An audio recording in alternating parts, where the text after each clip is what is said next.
aujourd'hui, c'est un jour de fête. Et si vous aimez rire, hein, venez cet après-midi. Hein, d'accord? On va bien manger et vous allez rigoler, je vous assure. Il y a des belles surprises préparées.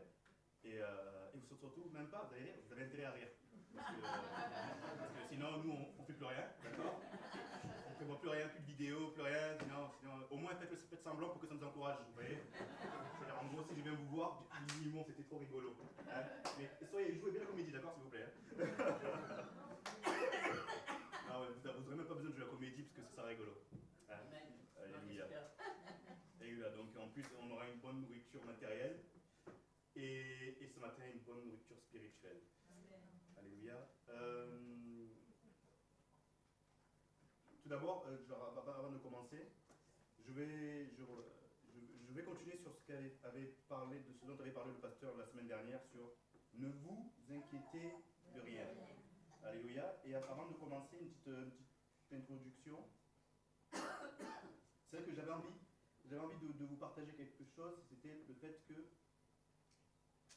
souvent, bon, on est dans ce monde, hein, on est là dans ce monde, et ce que je voudrais dire, c'est que même pour ceux qui nous regardent, c'est que ma nature, à moi, ne définit pas la nature de Dieu. C'est ça, ce qui est important, c'est que ma nature ne définit pas la nature de Dieu. L'Église, le rassemblement, ne définit pas la nature de Dieu. C'est Dieu qui me définit, et c'est Dieu qui définit son Église, parce que c'est lui qui bâtit son Église. Amen. C'est très important en ce moment, parce que ce soit nous-mêmes ou ceux qui ne connaissent pas le Seigneur, qu'on ne définisse pas Dieu par rapport aux hommes. Parce que moi, vous savez que je suis, si vous me suivez 24 heures sur 24, vous allez dire, ah, heureusement que c'est pas Dieu. Et oui, heureusement que c'est pas Dieu. S'il y a une caméra qui me suit, vous allez dire, oui, heureusement que l'illusion n'est pas Dieu. Mais je vous dirais même, heureusement que moi, je ne suis pas Dieu. Parce que moi-même, je me décevrais moi-même. Et ce que je veux dire, c'est que même ceux qui nous regardent, et ceux qui veulent, qui s'attaquent même à l'Église, l'Église, c'est Dieu qui bâtit son Église. Et Dieu est parfait. Dieu est parfait. C'est lui qui nous rend parfait. Nous, on ne rend pas parfait Dieu. Mes actes ne définissent aucunement Dieu. Vous savez où se trouve Dieu actuellement? Il est dans son ciel de gloire, dans son palais de gloire, et il est assis sur le trône. Et il œuvre par son Saint-Esprit. La parole dit qu'il n'y a aucune louange, aucune bénédiction qui l'atteigne. Même pas mon péché atteint Dieu. Même pas mon péché, même pas ma justice atteint l'Éternel. Ma justice nous sert entre nous, mais ma justice n'atteint pas l'Éternel. D'accord? Et si vous devez... Et la réponse qu'on cherche n'est pas dans le rassemblement, elle est dans celui qui nous rassemble. C'est celui qui nous rassemble que nous devons chercher. Celui qui nous rassemble, Jésus, c'est lui que nous devons chercher. C'est lui notre modèle. Le modèle, attention encore une fois, le modèle n'est pas l'homme, n'est pas moi, n'est pas le pasteur, c'est le Seigneur Jésus-Christ. Et c'est ça qu'il faut que le monde et que les gens comprennent, c'est que si on doit aller chercher une réponse, c'est dans le Seigneur Jésus-Christ. Amen. C'est lui qui bâtit son Église, c'est lui qui bâtit les murs de votre vie. C'est lui votre justice. C'est lui votre souverain. Vous n'êtes pas souverain de vous-même. Vous n'avez pas décidé un jour où je vais naître aujourd'hui. Non, ça ne marche pas comme ça. Ça ne marche pas comme ça, je vais dire, bon, je vais naître le 10 novembre 1982. Non, c'est lui l'auteur de votre vie, donc c'est lui qui est l'autorité de votre vie. Si vous le voulez bien. Donc, nous ne mentons pas à nous-mêmes. Ne cherchons pas de fausses excuses ou de faux raisonnements, ou même le monde ne cherche pas de faux raisonnements en se disant, ah, vous avez vu l'Église? Vous avez vu Nimon, comment il fait? Ah, c'est-à-dire que Dieu est mauvais. Puisque Nimon est mauvais, Dieu est mauvais. Oula. Voilà comment ça marche. Voilà comment des fois on fait des raccourcis, comment le monde fait des raccourcis. Voilà comment cette semaine même le monde a fait des raccourcis par rapport à ce qui s'est passé avec Torrent de Vie. Avec Torrent de Vie. Ouais. Genre, parce qu'on a défini Dieu par rapport à l'homme. Mais Dieu, il est pour tous les peuples, toutes les nations. S'il y a bien quelqu'un dans le monde, dans l'univers, qui vous aime, sans vous juger, sans vous condamner, c'est bien lui. S'il y a bien quelqu'un qui ne va pas vous reprocher, qui va dire, moi j'ai pardonné les péchés de ta jeunesse, comme dit David. Ah, pardon, excusez-moi. J'ai l'impression que j'ai parlé dans le vide, c'est ça? Vous m'avez bien entendu, non? Ah, ben voilà. Et vous avez compris? Ah, voilà, c'est bien. 20 sur 20. Ah, voilà. Ah, vous avez bien joué la comédie, alors. Alléluia. Donc, c'est celui qui nous rassemble. C'est très important même dans notre communion avec l'Éternel. C'est très important. C'est très important. Hein, le roc, c'est lui le rocher. Quand l'Éternel, encore une fois, quand l'Éternel t'a choisi, il t'a posé sur le rocher, c'est-à-dire qu'il t'a posé sur son fils. D'accord? C'est ça qui est très important. Le modèle, c'est Jésus. Là, une fois, le pasteur a fait une prière qui a bouleversé même ma manière de prier. Vous savez ce qu'il a dit? On priait pour la Sainte Seine. Il a dit, dans sa prière, ça m'a bouleversé. Il a dit, Éternel, apprends-moi à louer comme Jésus te louait. J'ai dit, oh là là, j'ai dit, mais c'est pas possible ça. Et ça m'a bouleversé. Et quand vous le voyez dans les psaumes, quand vous voyez dans Ésaïe, toute la louange du Fils pour le Père, tout l'amour du Fils pour le Père, même le Fils, vous voyez, le Fils qui dit que même sa bonté n'atteint pas les nuées de l'Éternel. Si le Fils a dit ça, alors pourquoi nous, on aurait notre nature interférerait dans la nature de l'Éternel? En quoi ma nature interférerait dans la nature de l'Éternel? En quoi même mon mensonge, en quoi mon péché va faire dire que Dieu, il est mauvais? Ah oui, maintenant, lui, vous avez vu lui? J'ai vu comme il pense qu'à lui, il est égoïste, il fait ci, il fait ça. Ah, ça veut dire que Dieu est pareil. En plus, il sert à un Dieu qui... Non. Ce que je veux, c'est que si vous devez chercher quelqu'un, la réponse... Ça m'a fait rire parce que il y a 15 jours, je vais voir mon banquier. Tout va bien, alléluia. Je vais voir mon banquier. Alors, je ne sais pas, par rapport à un dossier, il est obligé de taper mon nom sur Internet. Moi, alors, je ne sais pas, par rapport à un code, je ne sais pas quoi, je dis oui, allez-y, tapez mon nom sur Internet. On va trouver ce que vous avez besoin, tout ça. On est là tranquille, sur le bureau, ça, il tape mon nom sur Internet, Traoré Limimon, il tombe sur toutes les vidéos.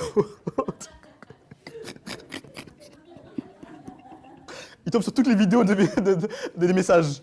J'ai dit, je suis là, et lui, d'un coup, il sourit comme ça. J'ai dit, oula, j'ai fait. Mais vous savez qu'à la fin, je me suis dit, j'étais fier parce que je dis, ah, Seigneur, voici, tu m'as défini en tant que serviteur de l'Éternel.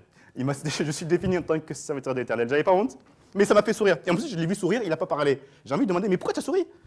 J'ai envie de demander ça, mais je n'ai pas osé. Parce que bon, il y avait pas mal de choses en jeu. J'ai dit, non, je ne vais pas le bouleverser. Et donc, il a souri, mais donc c'est merveilleux. Nous sommes définis parce que Dieu nous définit. Alléluia. Chapitre 14.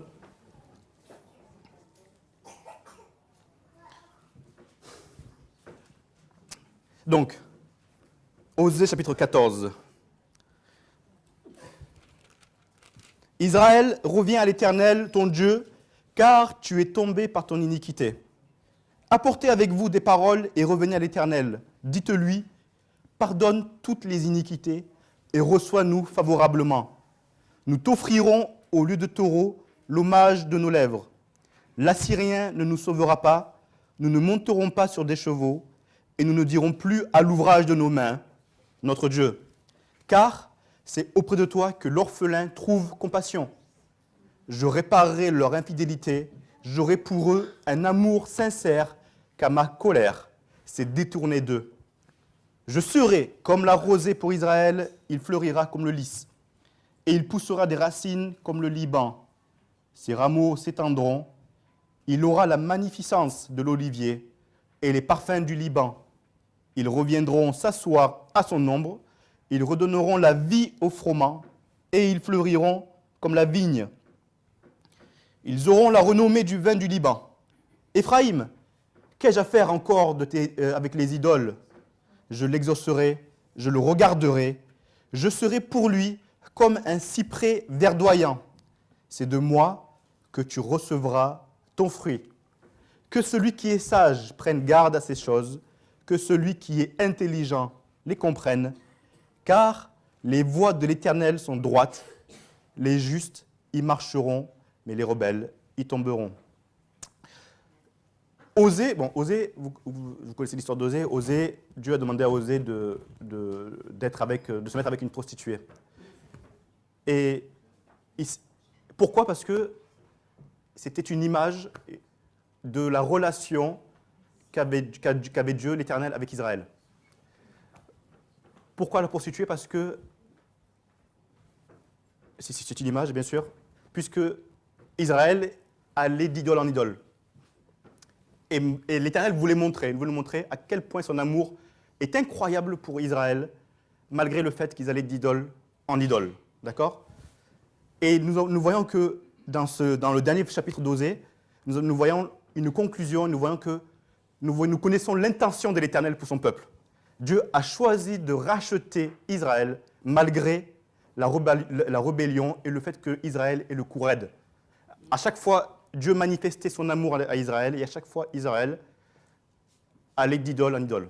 Comme si Israël refusait, oubliait toutes les œuvres, toutes les merveilles que l'Éternel faisait pour lui. Donc c'est pour ça que Dieu a dit, Osée, prends cette prostituée et on voit tout le chapitre, tout le livre, c'est cette relation qu'il y a entre l'Éternel et son peuple rebelle.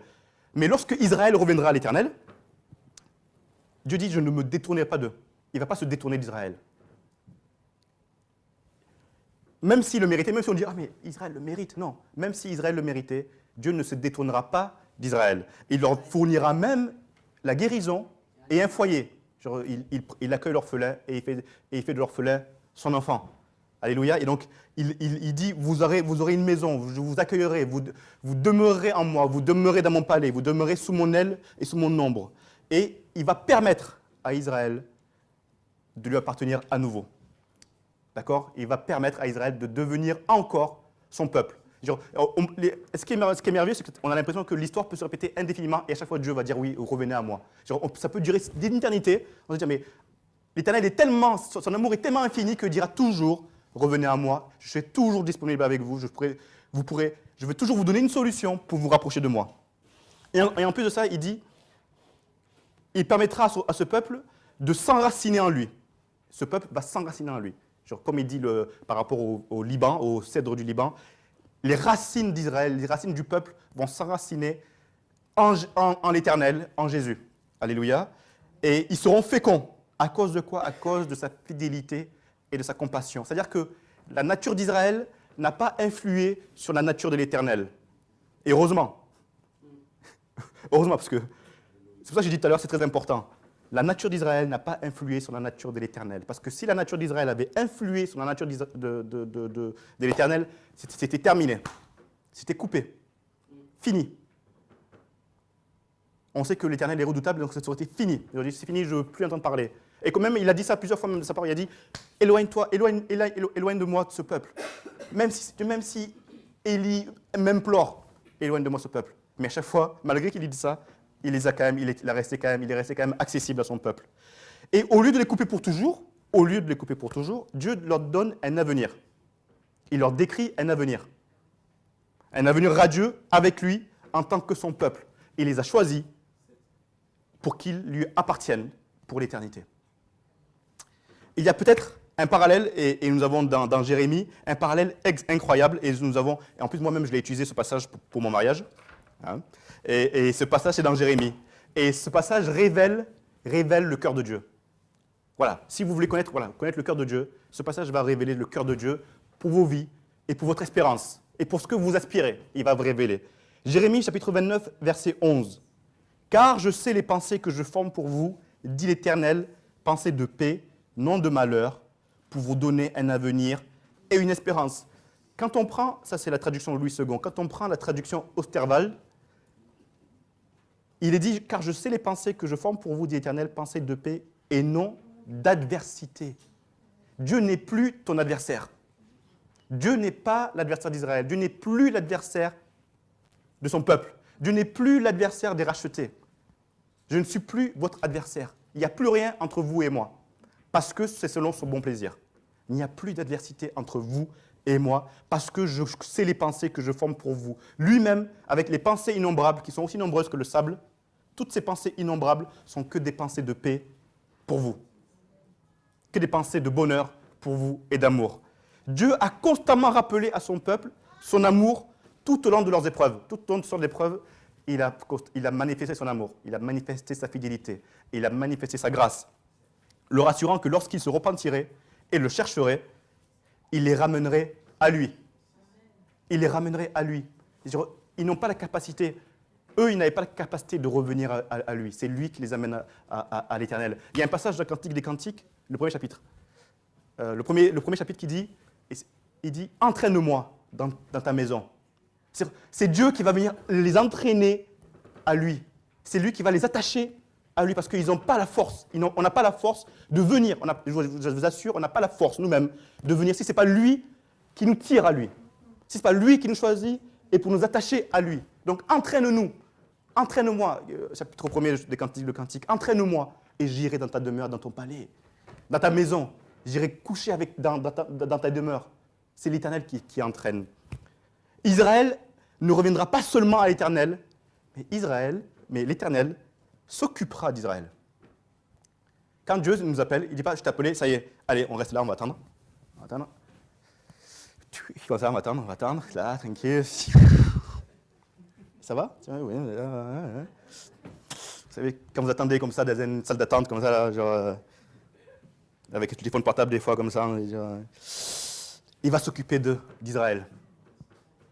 Il n'est pas que dans l'attente, il s'occupe aussi d'Israël. Il s'occupe de quoi? De l'épanouissement d'Israël, de l'épanouissement de son peuple. Il s'occupe de l'épanouissement de ceux qu'il a choisis. Amen.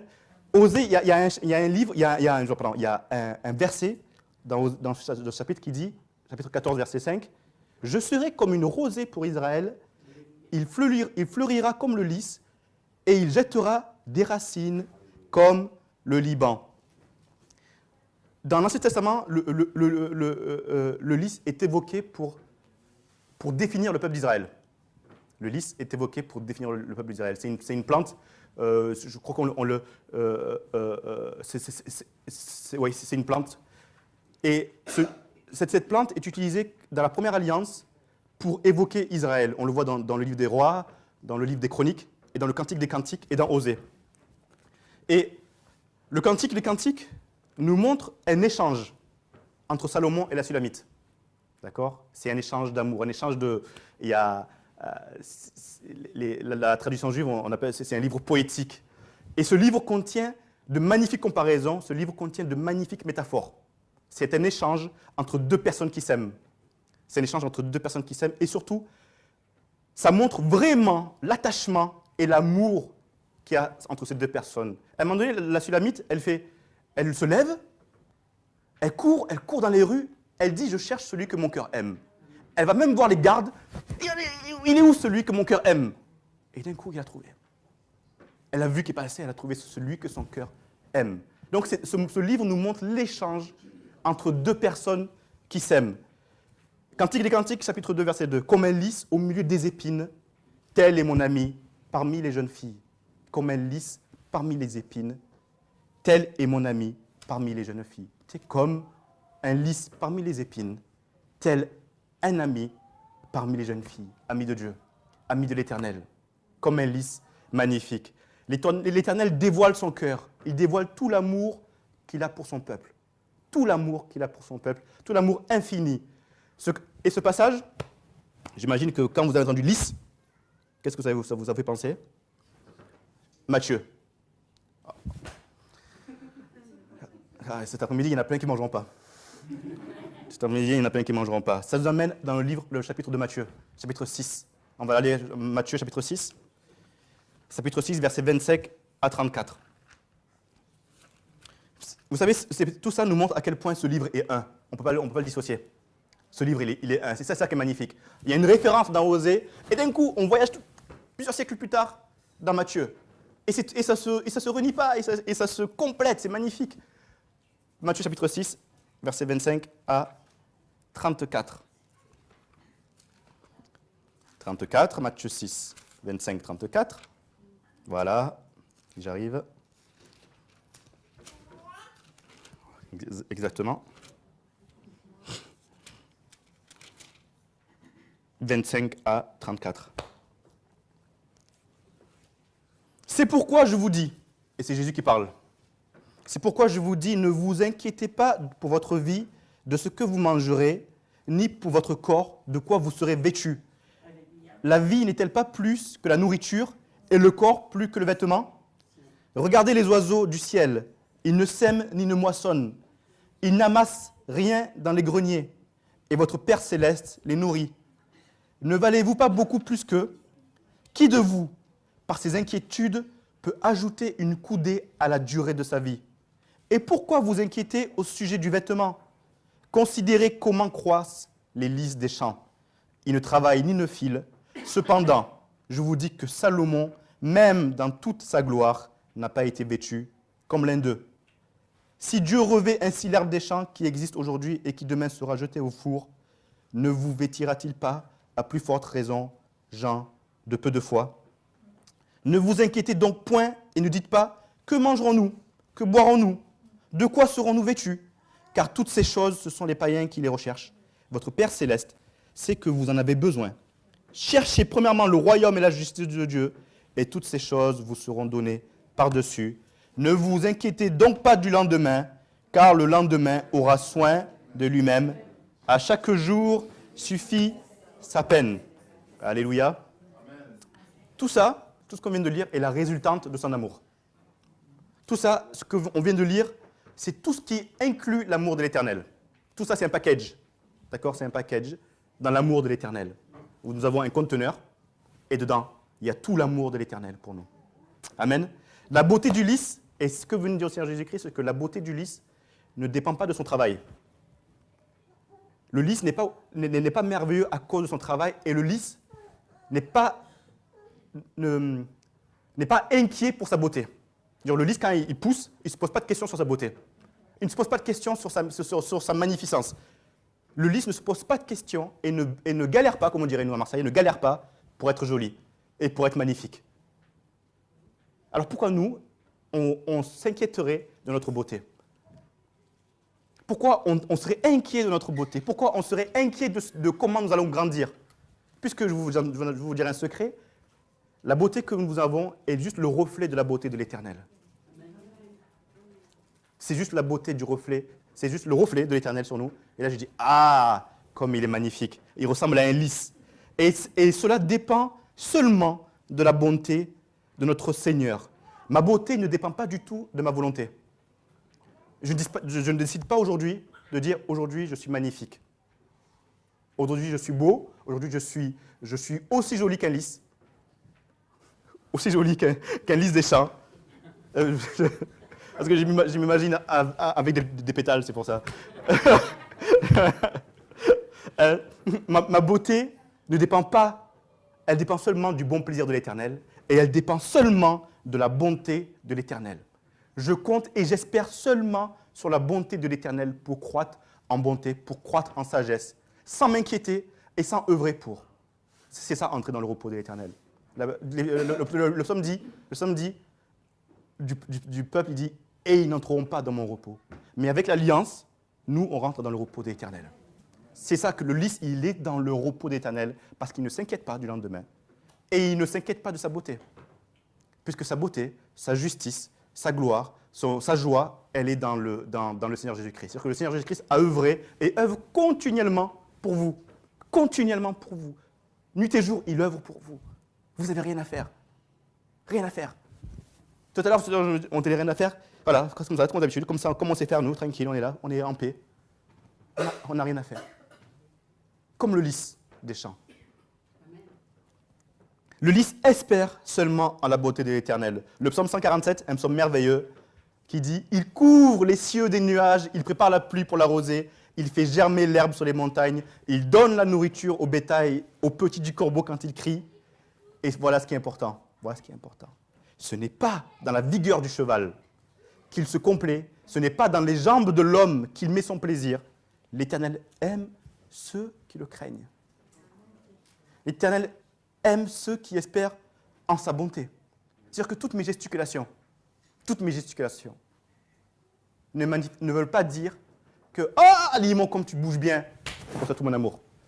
Oh, comme tu danses, comme tu bouges bien, bam, comme ça, tu reçois tout mon amour. » Ce n'est pas dans ma vigueur, ce n'est pas dans toutes mes œuvres, tout mon travail, tout ce que je force, tout ce que je décide qui doit être bon, qui fait que l'Éternel m'aime. Il m'aime parce que juste je le crains, juste parce que je l'aime, juste parce que j'ai décidé de le mettre à la première place, juste parce que j'ai décidé même dans l'Assemblée des Saints, je n'ai pas honte de dire « j'aime l'Éternel ». Et lui, dans le ciel de gloire devant tous les anges, il dit « Ah, moi j'aime les mimons ». Oh, les anges, vous avez entendu? Moi j'aime les mimons. Moi j'aime Alice. Genre, personne au monde, je vais vous dire quelque chose de très important, personne au monde ne peut dire aujourd'hui, et à jamais, et même dans le futur, personne au monde ne peut dire « Oh Dieu éternel, éternel des armées, Dieu créateur de toutes choses, prouve-moi ton amour. » Non. Éternel, aujourd'hui, je veux que tu me prouves ton amour. Personne ne peut dire ça. Personne ne peut dire aujourd'hui, Éternel, je veux une preuve de ton amour. Envoie-moi maintenant une preuve de ton amour. Vous savez pourquoi? Parce que la parole dit qu'il a prouvé son amour en envoyant son Fils Jésus-Christ. Et que ça y est, c'est là. La preuve, elle est là. La preuve de son amour est là. Éternel, je veux que tu prouves ton amour. Son amour est dans son Fils. Maintenant que tu dises, Seigneur, moi je veux tout le package. Alléluia, il te donne tout le package. Mais son amour, il a prouvé à la croix. Je vais vous dire quelque chose, il ne peut pas faire plus. Il ne peut pas faire plus, il ne peut pas faire plus, il ne peut pas faire plus que ce qu'il a fait aujourd'hui. Tu peux le renier, tu peux dire non, je ne suis pas d'accord. Tu peux dire non, je ne suis pas d'accord. Je ne suis pas d'accord de ça, ça ne me suffit pas. Tu peux dire ça, mais ça ne changera en rien qu'il ne peut pas faire plus pour toi que ce qu'il a fait il y a 2000 ans.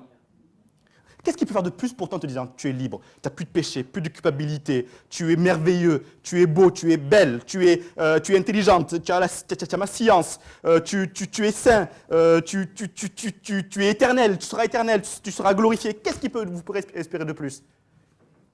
Qu'est-ce que vous pouvez espérer de plus? Imaginez dormir le soir dans son lit sans culpabilité. Ah, c'est merveilleux ça. Ça vaut tous les checkers du monde, pas vrai? Ça vaut tous les chefs du monde, ça.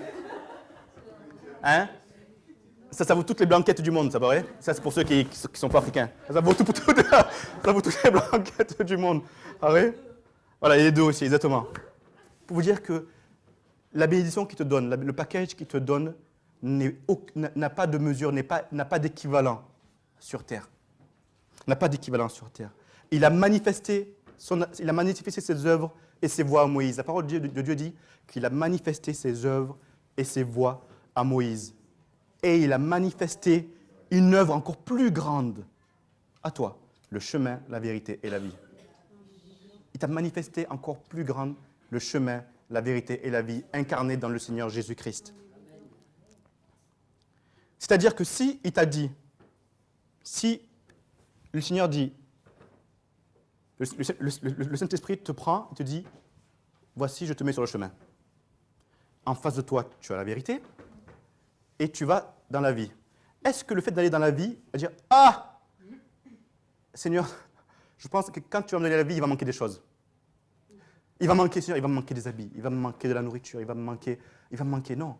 Quand tu rentres dans la vie, c'est tout le package, tout ce qu'il y a de meilleur, tout ce qu'il y a de précieux que l'Éternel va te donner. Je veux dire, ce qu'il va te donner ne dépend pas de qui tu es. Il ne va pas me donner plus à moi qu'à toi. Ce qu'il va te donner, ça va dépendre de son alliance, tout simplement. Il te donnera selon son alliance. C'est-à-dire que tu vas arriver tel que tu es, avec tes doutes, avec ta culpabilité, avec tes lourdeurs, avec le fait, quand tu es dans ta chambre, tu dis, que tu as envie de pleurer même. Tu as envie de pleurer. Tu as envie de pleurer, tu ne manges pas. Mais l'Éternel est là. Il te considère comme un lys des champs. Il te voit beau et belle comme un lys des champs. Et il s'occupe de toi comme un lys des champs. Sa bonté pour toi ne dépend pas de ce qui tu es, ne dépend pas, parce que lui, comme il te voit comme une personne et une créature merveilleuse. Comme une créature merveilleuse. Si même ton voisin ne te voit pas comme une créature merveilleuse, c'est pas grave. Pas grave. Tu diras toi aussi, tu n'es pas une créature merveilleuse aussi. Tu diras toi aussi, tu n'es pas... Mais l'Éternel, Dieu des armées, te dit, toi, tu es une créature merveilleuse. Et c'est ça qui compte, c'est que moi, je te dis qui compte. Je t'envoie tout mon package, je reçois tout mon package. Parce que quand l'Éternel il vient dans ta vie, il vient avec tout le package. Il ne dit pas, bon, je vais laisser ça là-bas, et je viens juste avec une moitié de ce que je suis à Limimon ou à n'importe qui ici. Je viens entièrement, en personne, te voir et manger, comme a dit le pasteur, dîner avec toi, souper avec toi. Alléluia. Il ne nous a pas rachetés pour que l'on s'inquiète.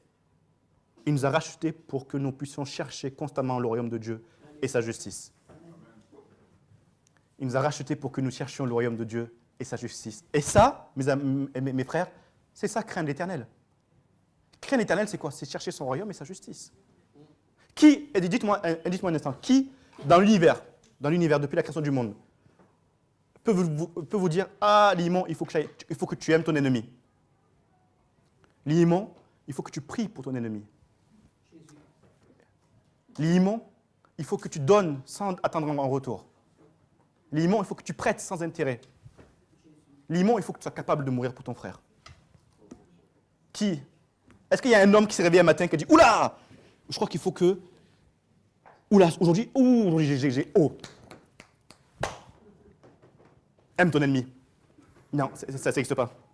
Aucun homme ne s'est réveillé en disant « Aime ton ennemi ». C'est pas venu d'un homme comme ça, « Aime ton ennemi ». Si ce n'est une autorité, si ce n'est une entité, si ce n'est une personne, si ce n'est une volonté, si ce n'est une force, si ce n'est une puissance, si ce n'est un être éternel qui puisse dire ça. Amen. Alléluia. C'est-à-dire que si je suis capable de dire ça, si moi je suis capable de dire ça, ça veut dire qu'il y a une puissance, une force et une entité éternelle qui vit en moi, tout simplement. Et qui vit en vous. Alléluia. Amen. Accessible à tous et qui parmi tous et en tous. Alléluia. C'est-à-dire l'aimer, le craindre lui seul, le mettre à la première place dans notre cœur, comme le Père l'a été dans le cœur de notre Seigneur Jésus-Christ sur terre. Si vous voyez cette relation d'amour qu'il y a entre le Fils et le Père, oula. Et cette relation, elle est disponible, elle est valable entre nous et le Fils et entre nous et le Père. Vous savez, vous avez cette image de l'agneau et du Père qui est sur le trône. Et le Saint-Esprit qui œuvre dans nos vies aujourd'hui. Qui œuvre dans nos vies. C'est-à-dire que là, dans votre chambre, là où vous êtes, vous pouvez expérimenter cette demeure de l'Éternel. Notre Seigneur Jésus-Christ, amen. Il est fidèle. Il est fidèle. Je vais vous dire encore quelque chose qui est magnifique. Il est fidèle. Vous savez pourquoi il est fidèle? À cause de son nom. Il est bon à cause de son nom. Il est miséricordieux à cause de son nom. Il est juste à cause de son nom. Il est redoutable à cause de son nom. Il est redoutable pour tous mes ennemis à cause de son nom.